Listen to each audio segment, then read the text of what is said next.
Michal. Tata Michal. I'm Nana Norma. She's Tata Michal. Hello, I see the Kaufmans are here. Beautiful. Vega. I can't see your face though. Can you turn on the video? I'm here, Rabbi. Hi, Tammy. How are you? Good. I managed to get it to work. All good. Excellent. I'm happy. We're learning. This is a learning curve for all of us. Hi, Now Heather. you can see me too. Hi, Norma. Yeah. We We did it. Hi. did it. Okay. And I'm just setting up the Facebook, and then we'll start.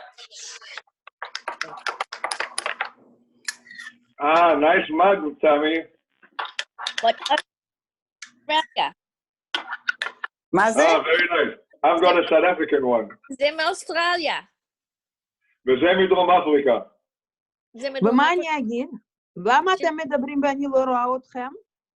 וזה קלאודיה? הכל יכול על ה... אני לא יכולה לדבר בכלל. מי זה? רבי, וזה מסנגרו. Go down to the bottom of your screen and click on the video on. Oh, The bottom of the yeah.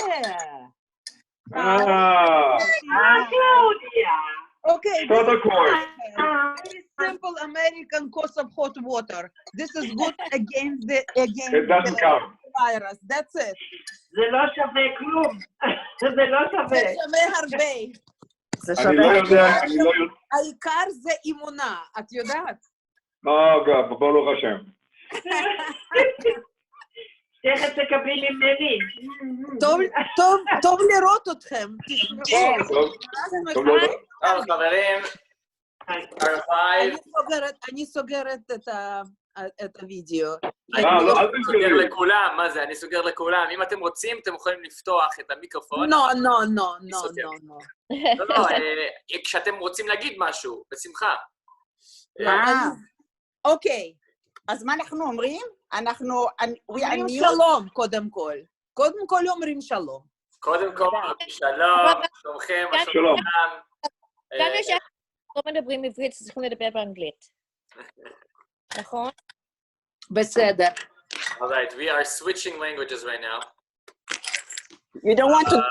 And I would like to first begin with a prayer for us, for our community, for the whole world.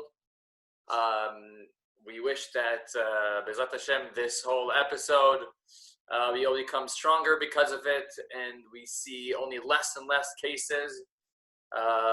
And we should remain strong in our spirit, in our positivity. We should stay happy. We should stay optimist. And we understand that we're in Hashem's hand right now. And there's so many things, when I was studying right now to prepare for this class, so many things that I'm reading in the text that really connect to the story of Passover, the Exodus, in many, many ways. We could discuss this together. So we will start right now. Parashat Shemot. Okay, we're in the beginning of Exodus. If you want to follow along, by the way, I will send you a link so you could follow along with the text. Exodus 5. You could find it on Sefaria.com, or just if you have the app, it's even better. And I will send this all to you all right now. Chat. So,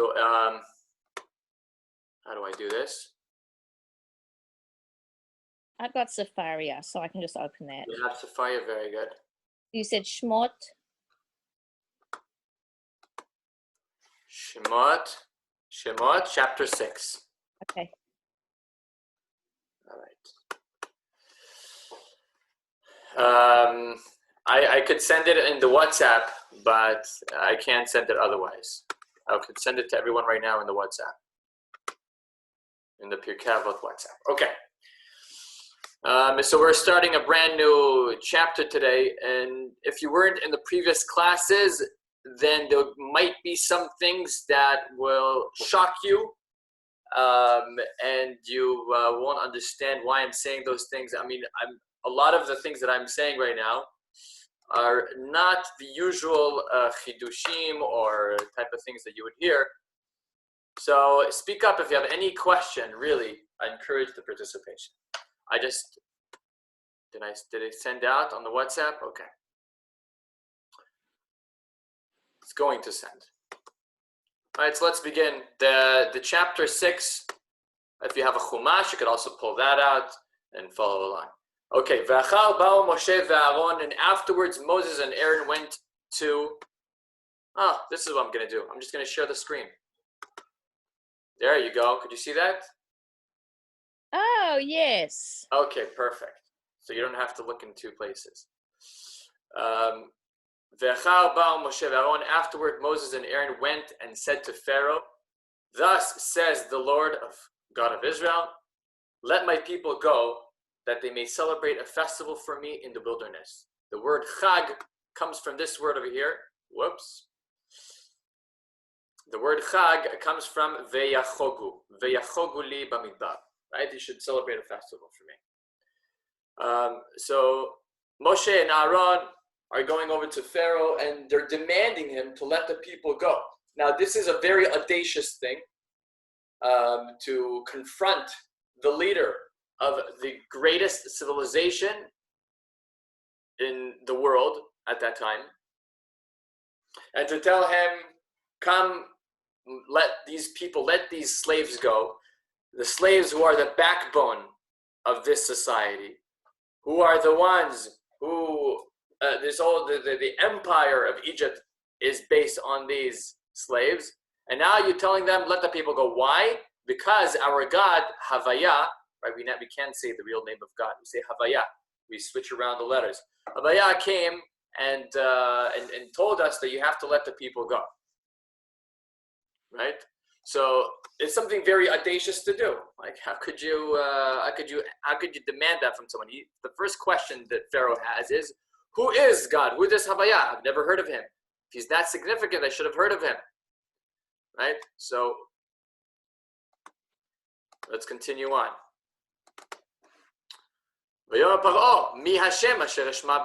Who is this God that I have to listen to his voice? Lo yadati et Hashem. I don't know this Havaya. V'gam et Yisrael lo ashalech. So a lot of people explain this as if Pharaoh is very obnoxious and he is stubborn.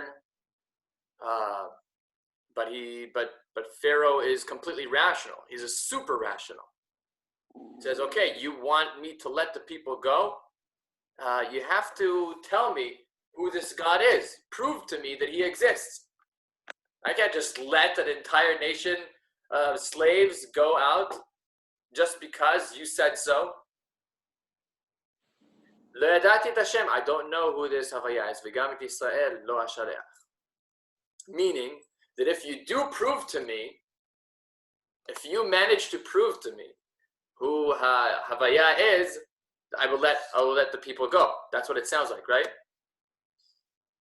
Lo yadati, because you haven't told me. But if you will tell me, then I will let the people go. Okay. I think there's a very measured answer that comes from him. But we have to remember that it's also unprecedented. Ever before in history, God never sent a spokesperson into the world. God never sent a spokesperson to the world, to a nation that he needed to send a message to. If God needed to speak to someone, then he would go directly. Like what happened with Avimelech. He was the king of Gerar. And we find in Genesis that he took Rebecca. But he also, at a certain point, also took Sarah from Abraham. He had to say, she's my sister. What does God do? He comes to him in a dream and tells him, return this woman to this man because he is a Navi. And if not, then you will suffer the consequences. So God reveals himself directly to the people, right? So this is unprecedented in history, that you would have Aaron and Moses, two people going and being the spokesperson of God. If God has a message for Pharaoh, so Pharaoh says, if he had a message for me to let these people go, that it's important for God that this nation be free, then he should have come to me directly. Why is he sending you? Okay? So if Pharaoh is really dealing with this situation, I think, as he should, because he had other options. He could either put them in jail, he could put them in a mental hospital, but nonetheless, he decides to have a respectful answer and say, I don't know who this God is. I'm sorry, I can't just let the Hebrews go based on what you said.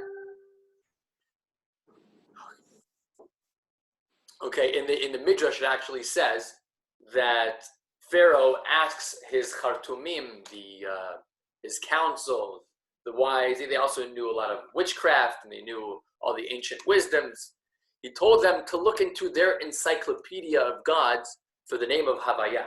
And they actually looked it up and they found it. And it says, they found that it says that God, Havaya, Yud, Hey, and Vav, and Hey, is Ben Tovim Mibnei Kedem. He's the son of good from the ancient world. What does that mean? Ben Tovim means that God is, his criteria for acting is ethics and morals. And he's Mibnei Kedem. He belongs to the past. He used to be involved with the world. He's not involved with the world. So meaning, what does that mean? Why is the Midrash telling us that? That they had to look into encyclopedia to find him. Did that really happen? Do we know, is that a tradition that was passed on to the rabbis from Moses? Like, I want to speak about Midrash. Is that something that you think happened? Anybody here? But I have another question. Yeah. Because Pharaoh is dealing with a man who is a leader of slaves. Yes. He's not the leader of a nation or anything. Exactly. So why should Moses have any authority?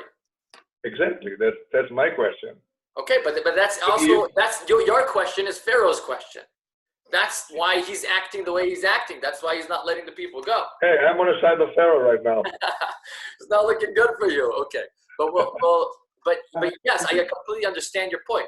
Pharaoh is not this depiction that we depict of him in the cartoon books or when we learned about it in school, of this really obnoxious, crazy person who just not let us go. For him, it made no sense to let us go. Even if you would come to George Washington, you have like two people coming in from the African American and said, let our people go because our God told us. Who's your God? Like, do I know that's true? I don't know how even George Washington would have acted, and even more so Pharaoh. Okay, so I'm gonna go ahead and close. Okay, very good. Okay, so let's continue on with the verses, shall we? Okay, so I was trying to explain why is it that it says in the Midrash that they had to find it in their encyclopedia that God is the God of morals and ethics and that he belongs in the ancient world. What does that mean that they had to look into the encyclopedia? The Midrash tells us this story not because it really happened, but because of the message behind it. Because the message behind it was that God, during that time, the Jewish people, the Israelites, the godliness that is found within the Israelites at that period in history was not significant enough and maybe not befitting enough to lead human history. So that's what the Pharaoh is saying. He's not denying that they know who God is. He's not denying the fact that these Hebrews come from a line of very important people.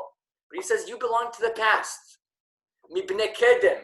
You belong to the ancient world. It used to be in the last world order. The world order, it changes every once in a while. And now it's our part. You see how mighty and how advanced we are. It means that God chose the Egyptian people to lead human history. The godliness that is found within the Israelites at that time was not significant enough. And that's what it actually says, that the Israelites worshipped idolatry and other things in Egypt. They went down to the levels of 49 levels of Tum'ah. So really, from their own merits, they didn't have the zchut, the right merit to lead world history. And that's what Pharaoh is saying. You want to let the people go so they lead human history? God chose us. That's why we're so advanced. God has blessed us. So Pharaoh comes out that he knows who God is. But the question is he going to is God manifesting himself particularly as Elokei Mitzrayim, the God of Egypt, or is he more like Elokei Israel? And that's the whole discussion between Moses and Pharaoh about who's Beni Bechori, who's the firstborn son. Who does God manifest in? With which nation would God choose to manifest himself in particularly? Elokei Mitzrayim, the God of Egypt, or the God of Israel? So Pharaoh knew God not in the personal sense. He doesn't know who Havaya is, because the name of Havaya, Yud Ke Vav Ke, that name is the name of personally knowing God. That God is personally involved in our life. He didn't know that. That's a very hard concept for anyone to grasp, let alone Pharaoh. He knew God in other manifestations, but not in the name of Havaya, which is God's personal connection to us. This is the tradition that Abraham, Yitzhak, and Yaakov had and went on to Bnei Israel. So, what do they say? So let's share the screen.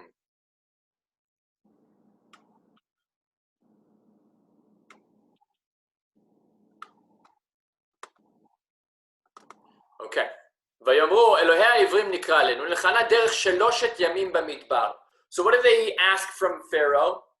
They say the God of the Hebrews has manifested himself to us, meaning so now he's the God of the Hebrews, right? That's what they're saying, right? It's not particularly the God of the Egyptians. Our claim is, let us prove it to you. You want us to prove to you? We'll prove it to you.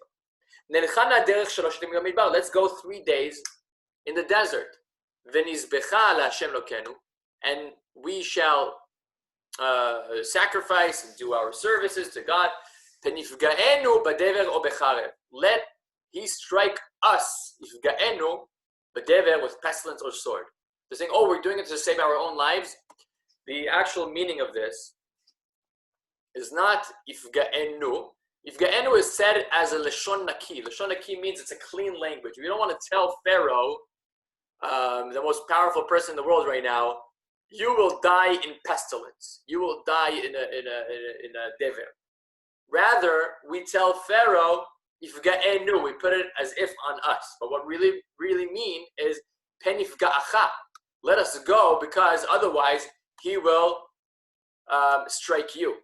But in order not to be too harsh on Pharaoh, we're sensitive for Pharaoh. We don't say pen ifga'acha. We say pen ifga'enu. Obviously, Moshe would never wish upon himself the pestilence. Okay. So what is derech shloshet yamim? What's the significance of it being 3 days? Is it because it's a weekend? So weekends are Thursday, Saturday, Sunday. They want to have a little weekend, extended weekend. Saturday, Sunday, Monday. Be like a Labor Day. Labor Day for all the slaves. It sounds good. What's the significance of 3 days? So in the halakha, we find 3 days in relation to a person who has a brit milah or needs a brit milah done to him. It could be a baby or it could be a person of older age. You can't travel for 3 days. It's very dangerous if you have a brit milah and then you travel afterwards for 3 days. Why is that? The reason is because when you get a brit milah, then you are separating yourself from the world. Okay? When we do a brit milah, we're saying we're entering into a covenant of Israel. The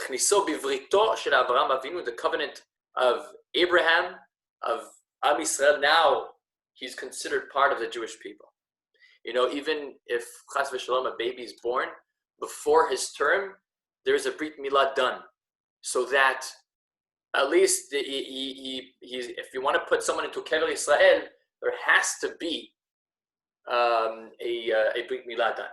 So it's separating us between us and the nations. So what do you need? You need 3 days. 3 days you have to limit yourself from going on the road. What does the road represent? The road is where the world advances. Meaning that a person who gets a Brit Milah acquires a delay of 3 days in the way of the world. You're behind. You're lagging behind. When you become Jewish, right, there is an inconsistency or a gap that is formed between the rhythm of Am Yisrael's history and that of the world.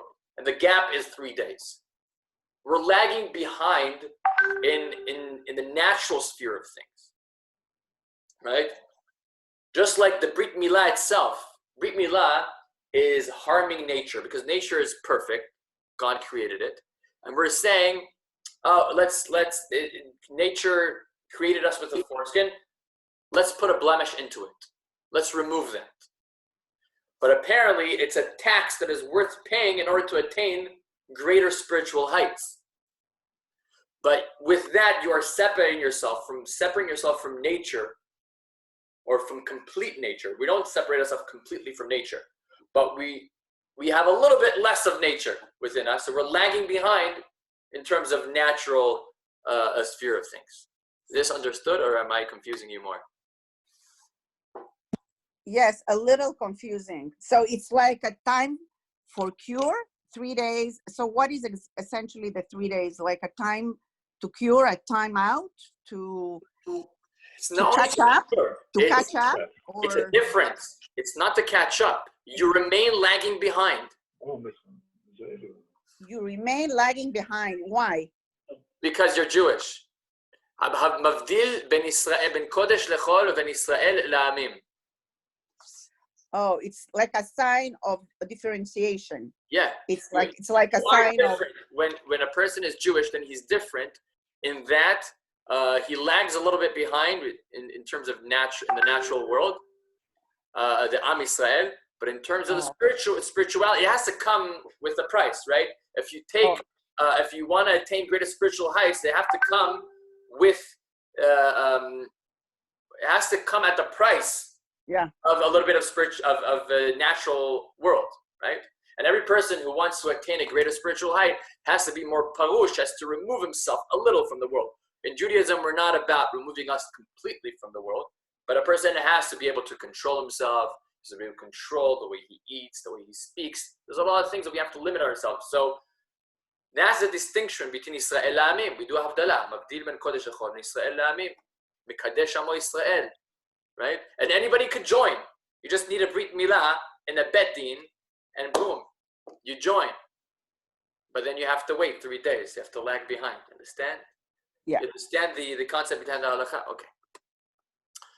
So, Paro says, let's share the screen.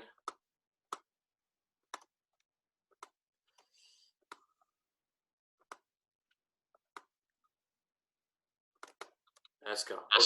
ויאמר עליהם מלך מצרים, למה משה ואהרון תפריעו את העם ממעשיו? The king of Egypt said to them, Moses and Aaron, why do you distract the people from their tasks? Go to your labor. Go to your labors.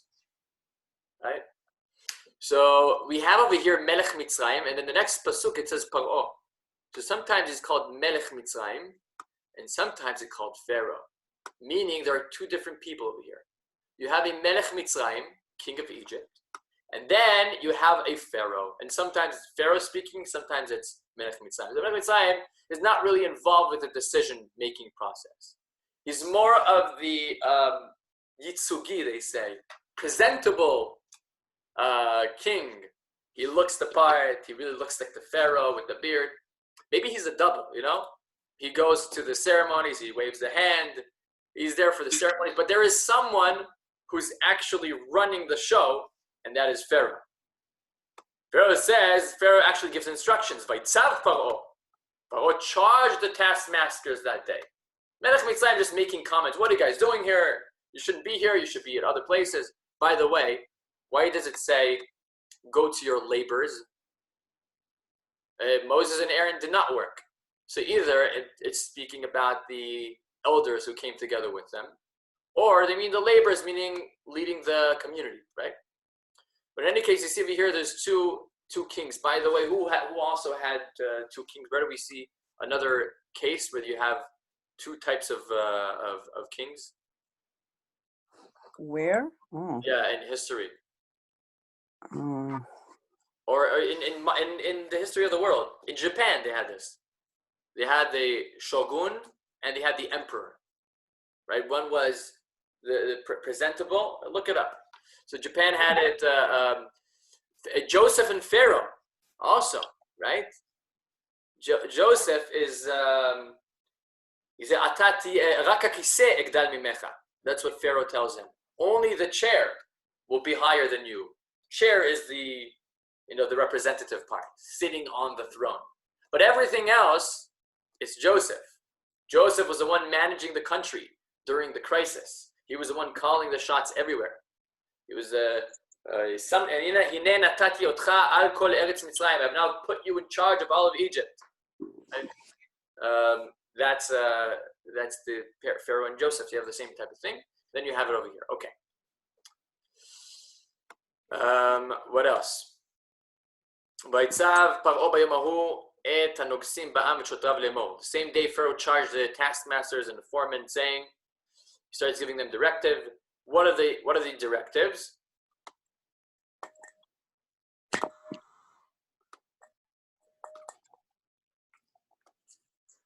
I hear someone has their microphone on. Let's go. You shall no longer provide the people with straw for making bricks. Therefore, let them go and gather straw for themselves. The same quota that they've been doing before, they will continue because they have less work than they have time to think, right? What do they say? For they are shirkers. That's why they cry, let us go and sacrifice to our God.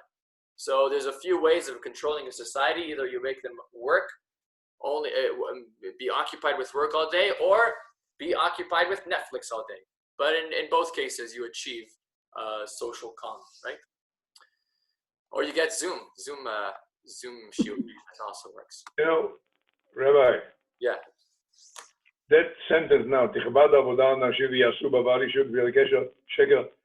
could have been before the whole thing, the whole other. The Pharaoh say, if I make their life more difficult, they will stop dealing in things of nonsense, like talking about God. Exactly. That's exactly. And then because of that, I'm going to make the life more difficult. Chronologically, I would have put this before. Where should it be? Over here? It should be the thought and then the directive. No, I said, but I would put this before the other sentences. Before 8. Before Pasuk 8. Before 2 more. Before here? Go for it. Yeah. He first gives them the directions. Oh. He first puts down the authority, and then he explains the rationale. It's something that parents as well. So basically what Pharaoh says, because you had the chutzpah to come to me and ask for your people to be let go for 3 days, I'm going to punish you for your chutzpah now. Yeah, but there's something else happening. Why is he becoming stronger right now? There's something that we'll see. So the taskmasters, the people went out and said to Pharaoh, I will not give you any straw. So now it's being implemented. And you will take your own straw. The people scattered throughout the land of Egypt, over here. The taskmasters are telling them you have to complete the same work with also having to supply your own straw. The foremen of the Israelites are being hit. By the way, they say that these are like they had the same system, like the kapos, right? In the Shoah. And they say, why are you not giving us the stuff? And then they reply, because you guys say that you want to go sacrifice to the Lord. So when the shotrim, when the foremen of the Israelites find themselves in this trouble, they go and they encounter Moshe and Aaron as they're leaving Pharaoh. They say, we just heard that you're causing, what are you doing? You're saying, you're demanding that we should be able to go into the wilderness and perform sacrifices. And because of that, you have caused, you have made us stink. You have made us loathsome in the eyes of Pharaoh. Why are you doing this? You didn't even consult with us before you offered for all of us to go into the to venture out to the desert and to sacrifice to God. We never agreed to that. Why are you making such a demand on behalf of our people?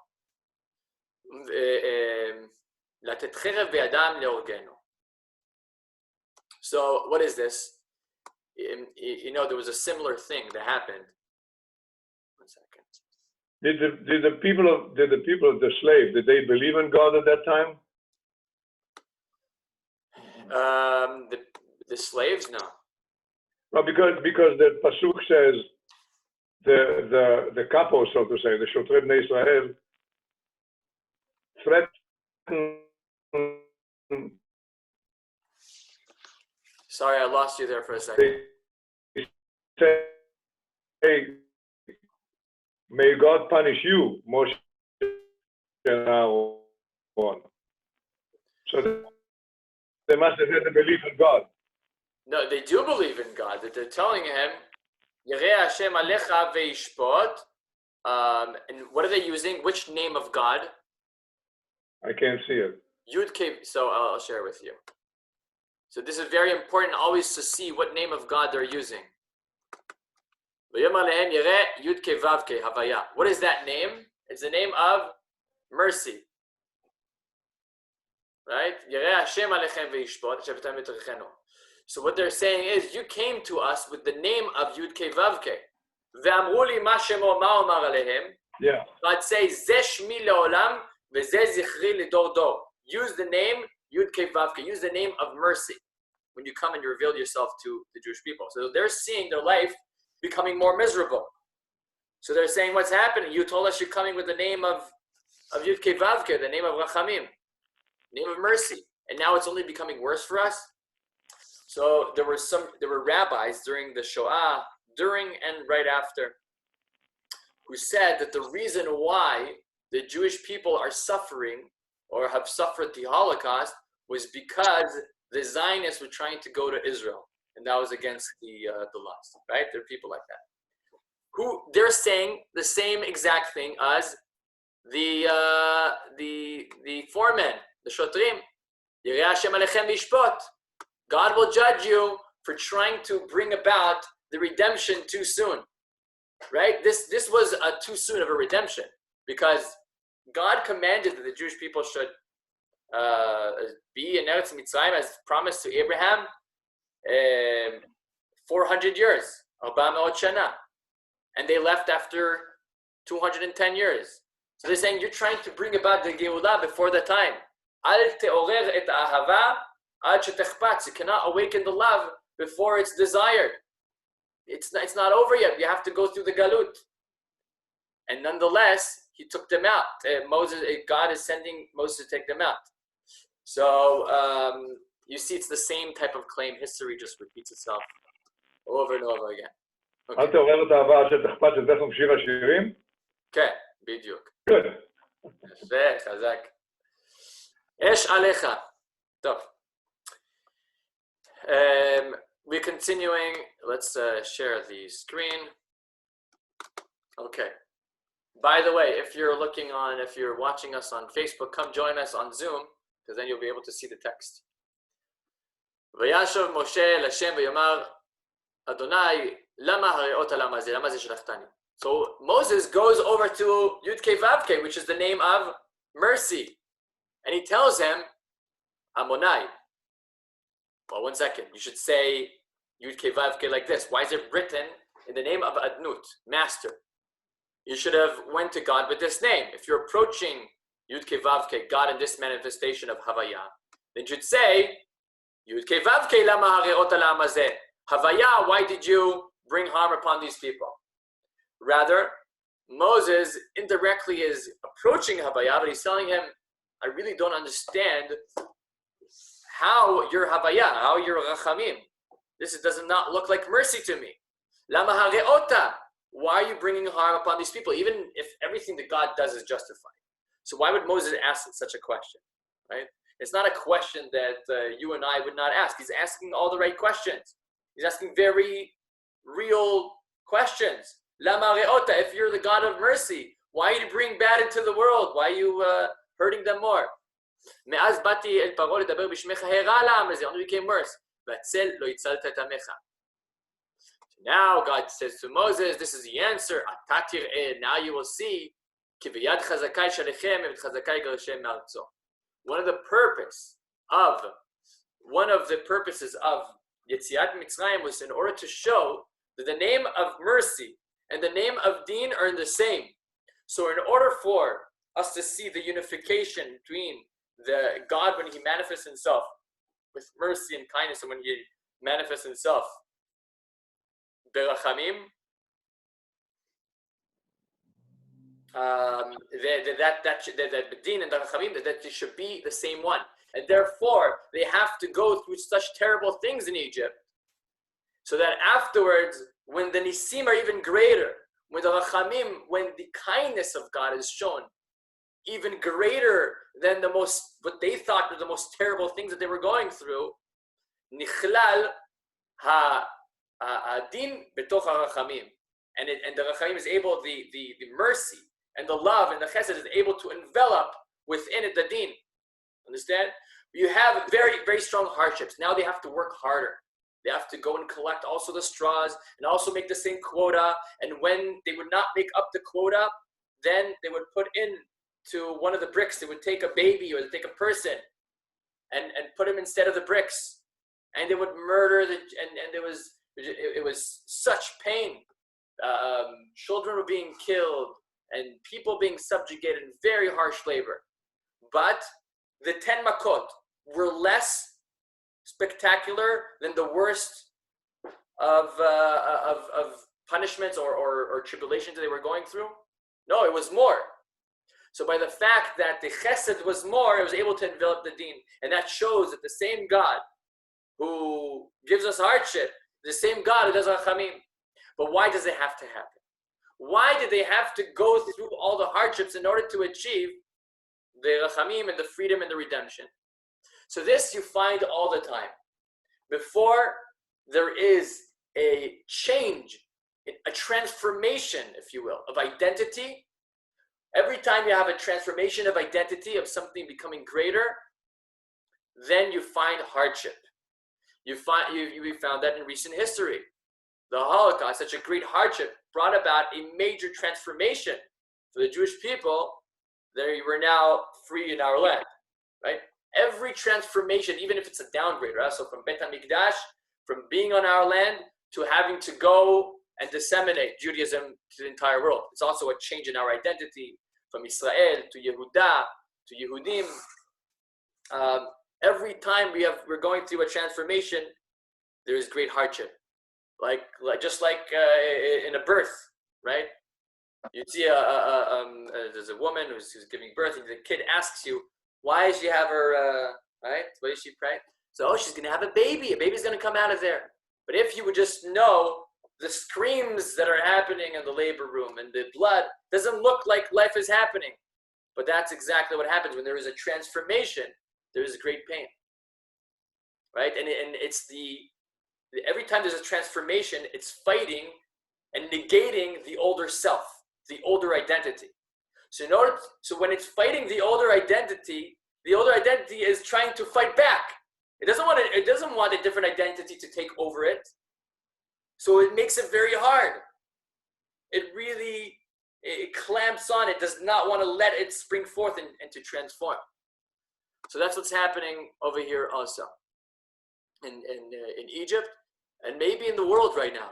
Maybe something great is coming, and right before that, you have the shachar. They say the shachar, the dawn, the break of dawn. It's the darkest time of the day. Why is it the darkest time? It's not supposed to be the darkest time. in fact, it's not accurate that it's the darkest time, because scientifically, the light is closer right now, so there is light. What happens, it's an optical illusion that it's darker, because as the sun is right behind the horizon, the stars start to disappear. So you don't see the stars anymore, so you think that it's getting darker. But in fact, it's the light that caused those stars not to appear anymore in the sky. If you ever watched Day Dawn, that's what happens. So it's not that it's becoming darker, it's becoming more light. Just for us, we see the stars for a second and we don't see the stars. It looks for us as if the world is going darker, right? But fact, sometimes the price is too high, though, Rabbi. The price for that transformation, for that change. So it requires us to be stronger. It requires us as a nation, as humanity, as the world, to fight back and to reveal that transformation. The world could right now become so connected and so kind to one another. Everyone is facing the same enemy, right? So Iran could put down their weapons right now, and North Korea and all the aggression in the world could stop right now between all the nations of the world. They'll wake up and they say, we're all facing this great thing together. Why are we fighting? And you still, I'm looking at the news in Israel, and you hear like the politicians going off against each other. Or in our country, I don't know if I haven't watched too much of American news, but why are you still fighting? We all should be banding together to fight this thing, right? So if we would fight better, we would allow that transformation to happen, because of course the transformation that has to happen in the world is the world's unity, right? That everybody should unify together and understand. So we're not allowing that transformation to happen. So the more that we do to cause that transformation to happen quicker, right, the less hardships there will be. But it has to fight back. It's the law. It's the law of causality of the world. Interesting, Rabbi, that Shaya said the same this morning. We were walking and he said, what, it doesn't happen, what is happening now, like without a reason. There is some kind of transformation that the world is going through, and 100%. interesting. And listen, we're seeing it.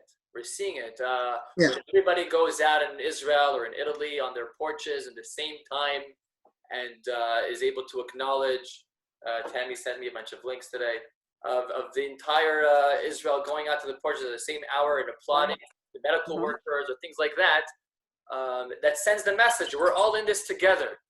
Yeah, right? That should be done on the highest levels, all across the world. Maybe we should all clap our hands at the same time. I don't know. We might have to wake up at 3 a.m. over here and clap our hands.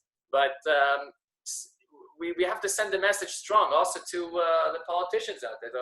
We don't want this. The world is tired of the fighting, and it's the time is due for us to just get on track together. And Am Yisrael has a major part within that of being able to spread that message. And it's a topic for another day, why Am Yisrael was chosen for this task. But basically, we contain within us, or what we try to do is take out all the fine qualities of all the nations of the world, right? And express them and bring them all together with the added spice of Am Yisrael. So, for example, the Jews always understand the culture where they live in better than the natives.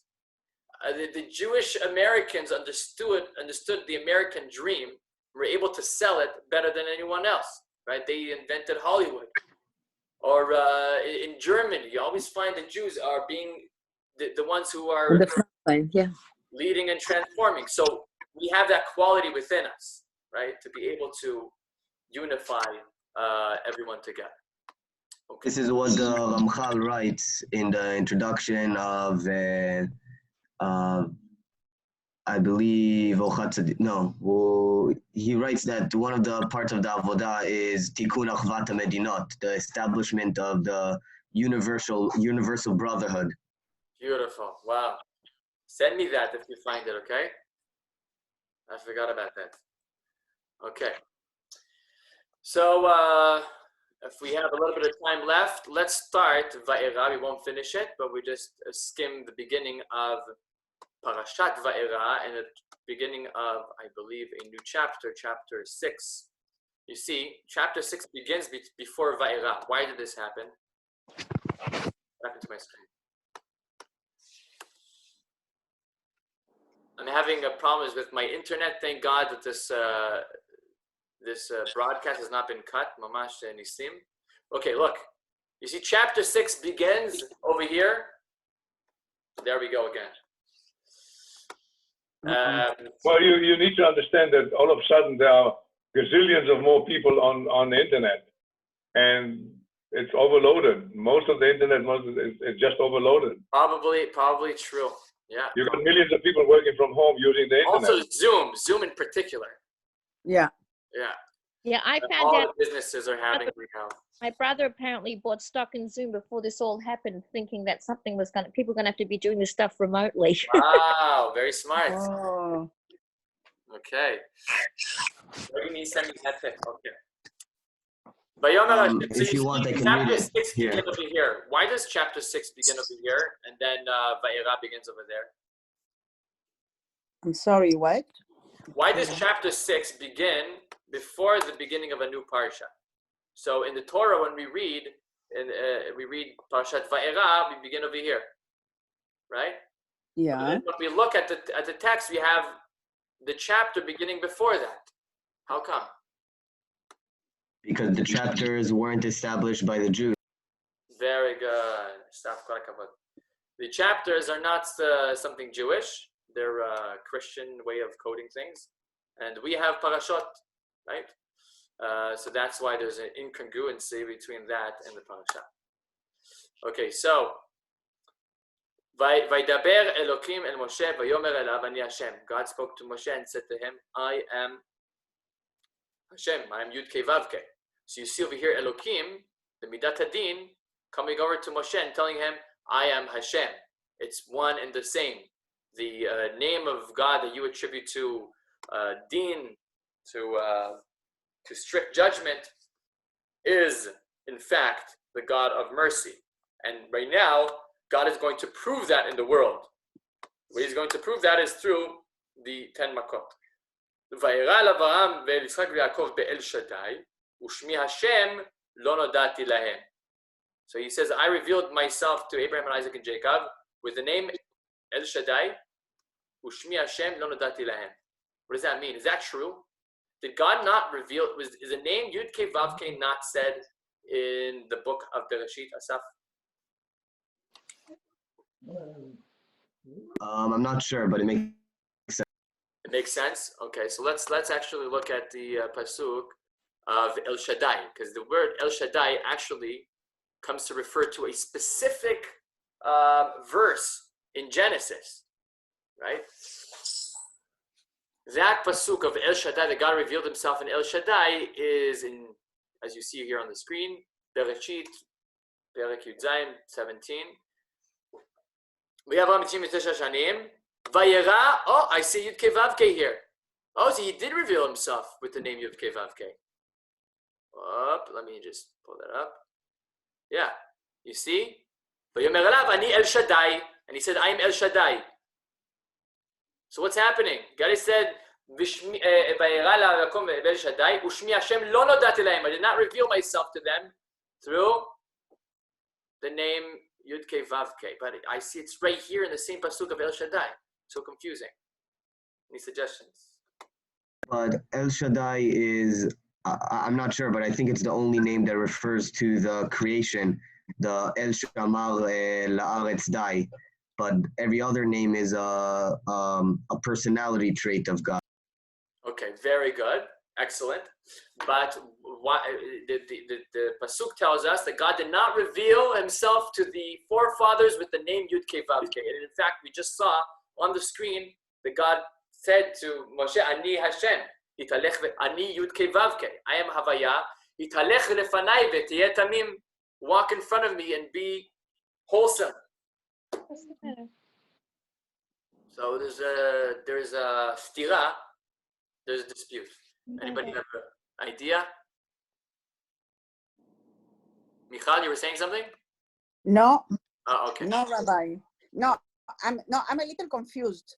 What is the issue? I mean, what is the question here?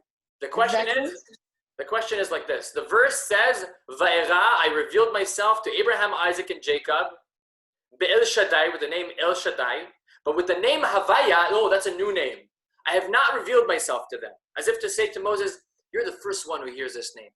Oh. Go to Genesis 17, verse 1.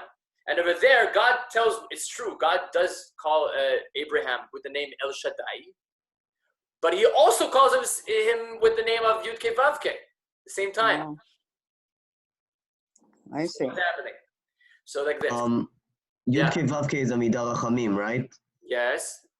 And so he's saying to Moshe that I did not come to Avraham in Midat Rachamim. He connected to me b'Midat Rachamim.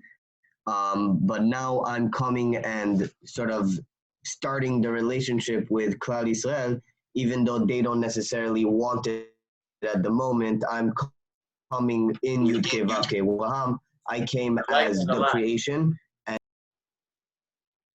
I like that a lot. It's very nice. So he's saying that there is two types of relationship with Hashem. Hit'aruta de le'ela, hit'aruta de tata. Right? There is a awakening. Before we spoke about hit'orer el-ahava, al te'oreru et ahava, do not awaken the love. So there's love that is awakened from up high, from God to us. And then there is our relationship that we go towards God. And he's saying that Abraham found God, Yud Kei Vav Kei, because that was Abraham's particular character trait. That's what he was. He was an ish chesed. He was a fanatic of kindness, right? So he found the name Yud Kei Vav Kei because he was the one who searched for that connection. But you're trying to say that God did not reveal himself to Abraham in that name? But I like that a lot, but it just does not fit with the text. And it's probably true, but it just doesn't fit with the text. Why doesn't it fit with the text? I mean, because you're showing that he comes to him. Yud Kei Vav Kei is telling him, I'm Kel Shaddai. But then... Vayera is specifically a word of appearing, of hitgalut, of revealing, of revelation. So Yud Kei Vav Kei is revealing himself to Abraham. And then he explains, and he El Shaddai, I am, by the way, also El Shaddai, and Shemot Chapter, and all that entails. So like this, it's very true what you're saying, that that personal relationship of it being both ways was something that Abraham could not do. You're on the money there. But what we're missing is what happened before that. First, there was a revelation of Yud Kei Vav Kei to Abraham, but Abraham, it was too much for him. His head was going to explode from that, because for him it was really too much of an intensive relationship that God also is mitorer ahava elav. Right? We have to study this further, but basically our tradition tells us that this was the revelation to Avraham, Shem Yud Kei Vav Kei, with the name of Rachamim, and to have that personal relationship back towards Avraham. And Abraham was like, that's too much. So then from then on, he did not reveal himself to Yud Kei Vav Kei. So this is what the pasuk by us is also saying. When we're going to Exodus.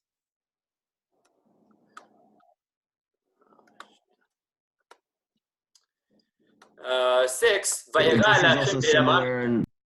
What's that?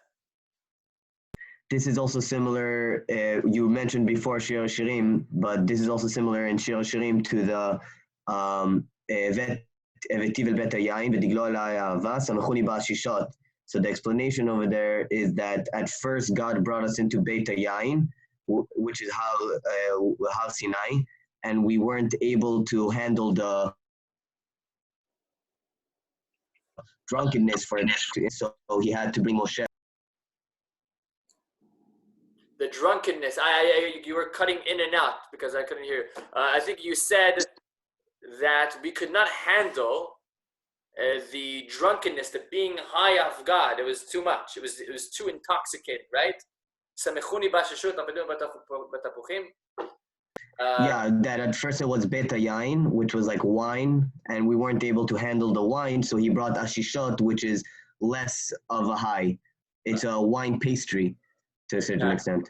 It's a less stronger wine. It's like the bartanura, you know. That's ashishot. Exactly.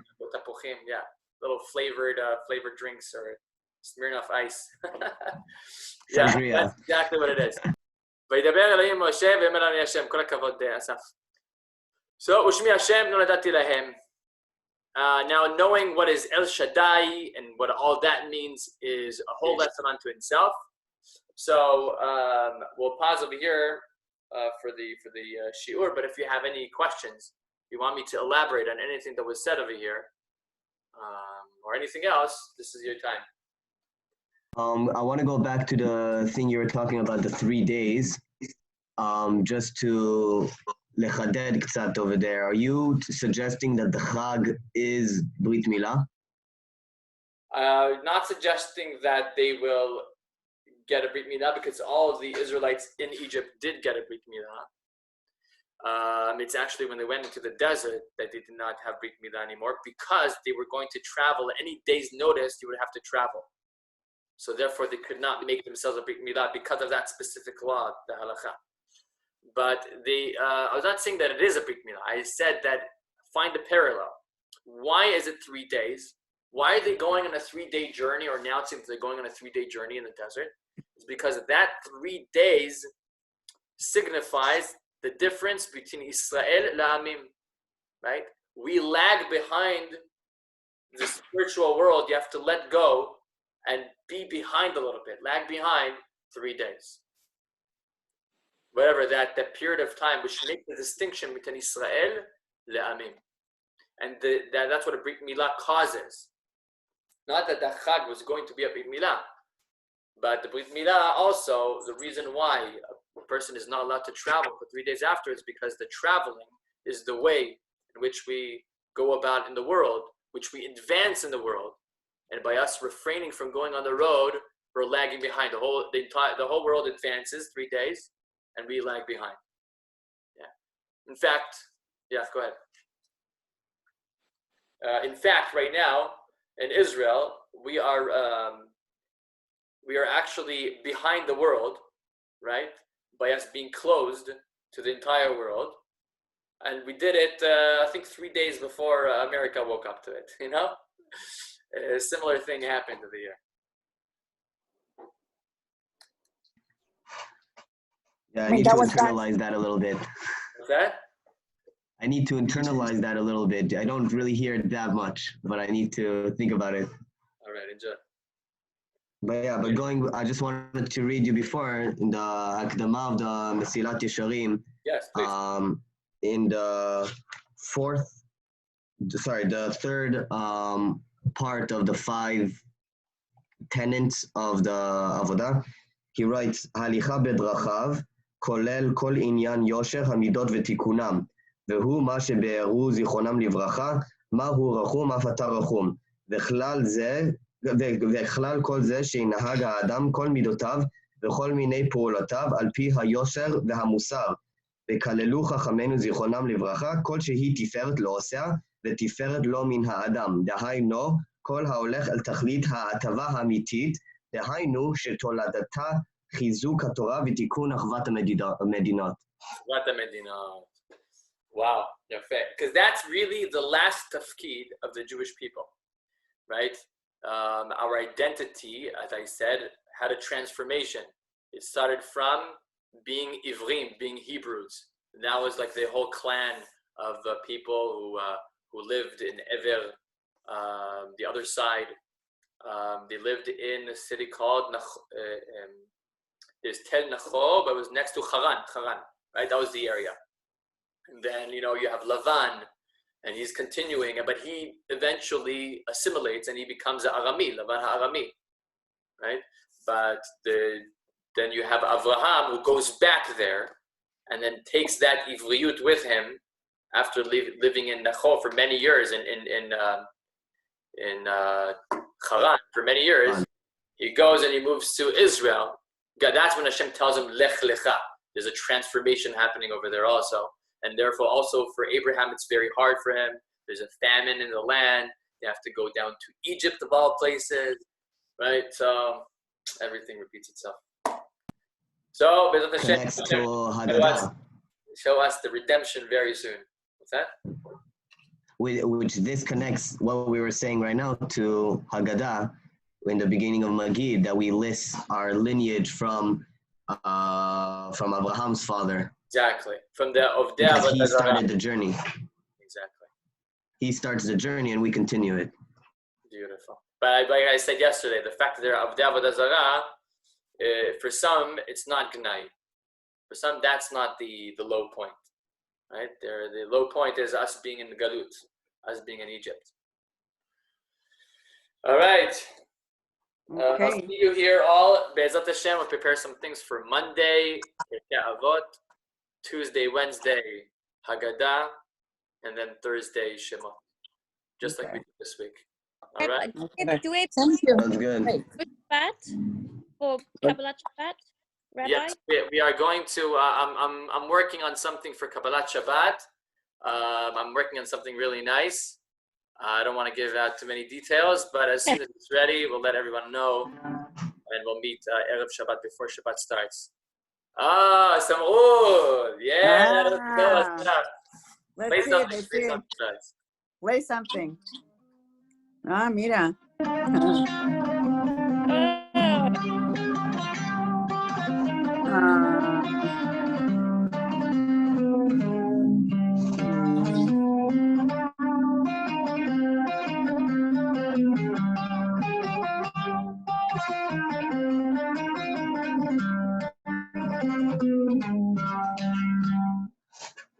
I played the other day for Rav Winselberg. He really liked it. Wow, beautiful. That's great. We got to do some meditation to this. Maybe do some meditative. Rabbi, Yes. it seems that I'm looking at Rashi and I don't find anywhere that he even refers to. To who?